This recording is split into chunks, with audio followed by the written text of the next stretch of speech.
a tale that the poet Rückert told to German children in days of old, disguised in a random rollicking rhyme, like a merry mummer of ancient time, and sent in its English dress to please the little folk of the Christmas trees. A little fir grew in the midst of the wood, contented and happy as young trees should. His body was straight and his boughs were clean, and summer and winter the bountiful sheen of his needles bedecked him from top to root in a beautiful all-the-year evergreen suit. But a trouble came into his heart one day, when he saw that the other trees were gay in the wonderful raiment that summer weaves, of manifold shapes and kinds of leaves. He looked at his needles, so stiff and small, and thought that his dress was the poorest of all. Then jealousy clouded the little tree's mind, and he said to himself, it was not very kind to give such an ugly old dress to a tree. If the fays of the forest would only ask me, I'd tell them how good I should like to be dressed, in a garment of gold to bedazzle the rest. So he fell asleep, but his dreams were bad. When he woke in the morning, his heart was glad, for every leaf that his boughs could hold was made of the brightest beaten gold. I tell you, children, the tree was proud. He was something above the common crowd, and he tinkled his leaves as if he would say to a peddler who happened to pass that way, "Just look at me, don't you think I am fine? And wouldn't you like such a dress as mine?"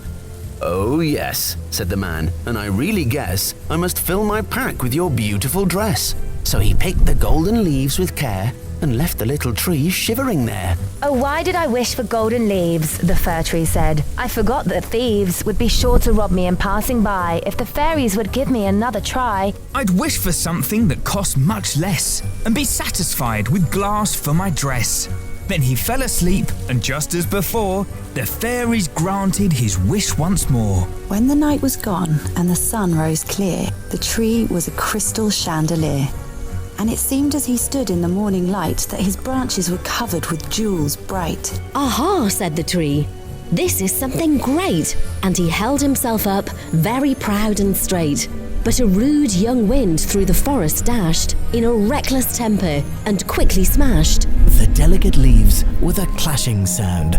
They broke into pieces and fell on the ground like a silvery shimmering shower of hail, and the tree stood naked and bare to the gale. Then his heart was sad, and he cried, "Alas, for my beautiful leaves of shining glass!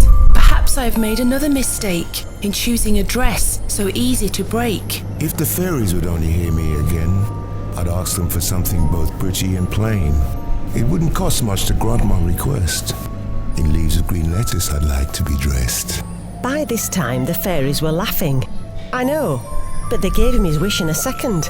And so with leaves of green lettuce, all tender and sweet, the tree was arrayed from his head to his feet.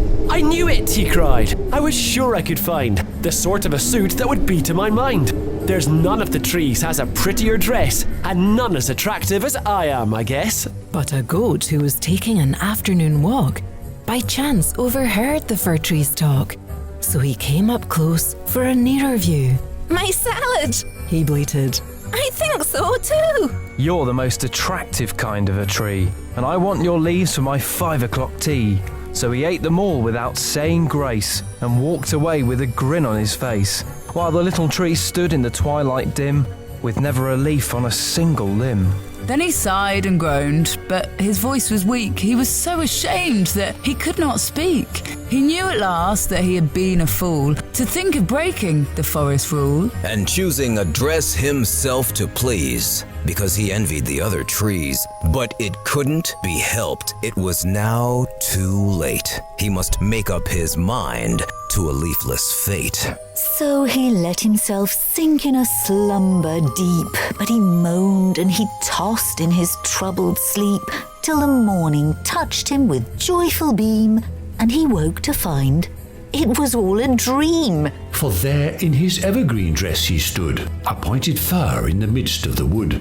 His branches were sweet with the balsam smell, his needles were green when the white snow fell, and always contented and happy was he, the very best kind of a Christmas tree.